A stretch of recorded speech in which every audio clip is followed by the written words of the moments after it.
So we need to have a hard conversation about obesity in the United States. There's a lot of ultra processed food. There's a lot of things that we consume regularly that are contributing to the obesity epidemic that has gotten larger, again, no pun intended, over time. But Black women in particular are really, really struggling in this area. 75% of Americans are overweight. 93.2% of Americans are metabolically unhealthy, which means they have either high blood sugar, high cholesterol, high blood pressure, or overweight, or have had a heart attack or stroke.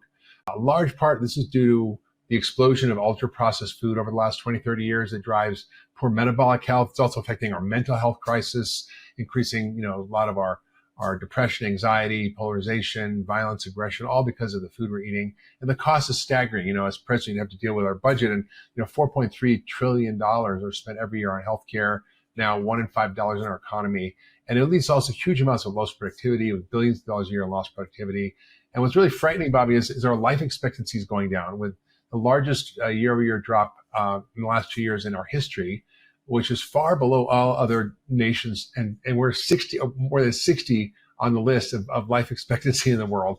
And what's really also, as I began to look at this data, it was really interesting. We have a wealth gap in this country, right? A 39% increase since 1980, meaning the rich and the poor have about a 39% spread since 1980. But the death gap has increased 570% since 1980. And it's worse in the South and the Midwest, which are mostly red states, because of increasing rates of diabetes and obesity.